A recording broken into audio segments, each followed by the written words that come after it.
Fala galera, vamos agora para a questão 93 da prova azul, né, do Enem 2020. O que é que a gente tem nessa questão? Uma pessoa percebe que a bateria de seu veículo fica descarregada após 5 dias sem uso, certo? Então ele já deu o tempo aí onde ele vai descarregar essa bateria, né? 5 dias, beleza? Aí ele fala: no início desse período, a bateria funcionava normalmente e estava com um total de sua carga nominal de 100 ampere-hora. O aluno inicialmente pode até estranhar essa unidade de carga de ampere-hora. Professor, está correto? Tá sim, viu gente? Já já a gente comenta por que está correto. Aí ele fala: pensando na possibilidade de haver uma corrente de fuga que se estabelece mesmo com os dispositivos elétricos do veículo desligados, ele associa um amperímetro digital ao circuito do veículo. Bom, uma outra novidade aqui que a gente tem é o amperímetro. O que o amperímetro faz? Amperímetro, lembra qual unidade? Ampere, né? Que é a unidade de quê, gente? De corrente elétrica. Então, o amperímetro, ele é o instrumento que vai ser utilizado para medir corrente elétrica, tá certo? Então, amperímetro mede corrente. Opa, deixa eu ajeitar aqui. Ele vai medir corrente elétrica. Beleza? Aí, professor, se ele mede corrente elétrica, como é que ele vai ser disponibilizado no circuito? Gente, lembra lá da parte de associação de resistores, daquela parte de circuitos? Pois é, lá foi visto que quando um circuito está em série, quando a gente tem componentes em série, todo mundo possui a mesma corrente elétrica. Quando a gente tem componentes que estão em paralelo, todo mundo vai possuir a mesma DDP. Como o nosso interesse é corrente e a gente não quer colocar um instrumento que modifique, né, que mude ali os dados do circuito, a gente sempre vai inserir o amperímetro em série. Tudo bem? Então fica ligado. O amperímetro mede corrente e sempre vai ser colocado como em série no circuito. Tá ok? Beleza? Então com esses dados aí já dá para a gente tirar bastante item. Então vamos lá, ó. Continuando.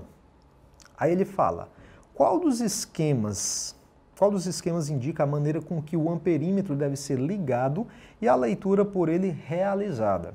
Bom, como eu já falei para vocês, com certeza os itens que estão colocando o amperímetro em paralelo, ou seja, os dois fiozinhos ligados diretamente na bateria, já estão falsos. Então a gente já pode, por exemplo, excluir os itens A. O item A já está descartado aqui para a gente. Outro item que também está descartado aqui seria o item E. Não tem possibilidade de ser ele. O item C também, né? Está em paralelo, está conectado aqui. Então só sobra para a gente os itens B e o item D, tá bom? E qual a diferença entre os dois? A diferença entre os dois, gente, é justamente na corrente elétrica que está passando pelo amperímetro. É a diferença entre os dois, porque os dois praticamente são do mesmo jeito, né? Na verdade, eles são montados da mesma forma. Vamos encontrar a corrente? Vamos lá. Professor, como é que eu faço para encontrar o valor da minha corrente elétrica? Seguinte, gente, corrente elétrica, por definição, corrente elétrica, ela é, por definição, a razão entre a quantidade de carga, corrente elétrica, ela vai ser a razão entre a quantidade de carga, razão é divisão, né, professor? Isso. E o intervalo de tempo. Então a gente pode dizer que corrente é carga sobre tempo. Beleza. O que a gente tem dessa questão? Se a gente voltar lá para o enunciado, ele disse para a gente que o tempo que essa bateria vai levar para descarregar são 5 dias. Então a gente já tem que o intervalo de tempo aqui são 5 dias. Beleza. E qual é a carga da bateria, professor? A carga dessa bateria, gente, a carga nominal é de 60 ampere-hora. Professor, eu vi, quando eu estava estudando eletricidade, que carga elétrica é em coulomb. Pois é, porém, as baterias elas costumam ser colocadas, né, a unidade delas, em ampere-hora. Por exemplo, se você tem um carregador, aqueles carregadores de celular, ele vai estar lá em miliampere-hora. Então aquilo ali é a quantidade de carga que ele oferece para o dispositivo, tudo bem? Então vamos lá, eu quero corrente elétrica. Gente, uma das grandes coisas que a gente tem quando a gente vai fazer as contas é que todas as unidades estejam ali, digamos assim, se equilibrando, podemos dizer assim. Se a gente for dar uma olhada, essa quantidade de carga ela está sendo medida em horas, tá bom? Beleza. Porém, se a gente for dar uma olhada aqui também, o tempo que essa bateria leva para ser descarregada é de 5 dias. Então, com unidades de tempos diferentes. Então, vamos transformar esse tempo, que está em dias, para horas. Como um dia tem 24 horas, então isso daqui vai ficar 5 vezes 24 horas. Beleza aí? Aí a gente pode fazer uma continha rápida, né? Fazendo 24 vezes 5. 5 vezes 4, 20, vai 2. 5 vezes 2, 10, com 2, 12. Ou seja, fica 120, tá ok? Então pronto, gente. Esse tempo vai ser de 120 horas. Show! Agora ficou tranquilo, por quê? É só a gente pegar e substituir nessa relaçãozinha que a gente tem aqui para a corrente elétrica. Então vamos lá. Logo, a gente vai ter corrente elétrica, vai ser, quanto é que é a nossa carga?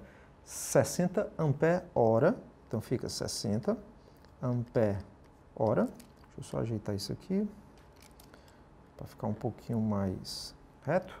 E o intervalo de tempo de 120 horas. Olha que legal, porque se eu pegar aqui e olhar, em cima tem hora, embaixo também tem, a gente pode cortar essas unidades, tranquilo, né? Esse zerinho aqui a gente pode também cortar, aí vai ficar 6 dividido por 12. Como 6, ele é a metade de 12, então essa divisãozinha aqui para a gente vai ficar quanto, galera? A nossa corrente vai ser de 0,5, como sobrou a unidade ampere, óbvio que a corrente vai ser 0,5 amperes. Com isso, o nosso item correto vai ser qual? O item B, onde ele coloca o amperímetro aqui todo em série. Deixa eu mudar aqui a cor. Ele está todo em série, ou seja, a corrente vai passar por aqui, passa pelo amperímetro, vem aqui para o circuito do veículo e depois fecha o circuito aqui com a bateria, tá certo?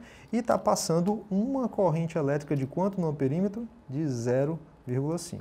Portanto, gente, item correto, item B.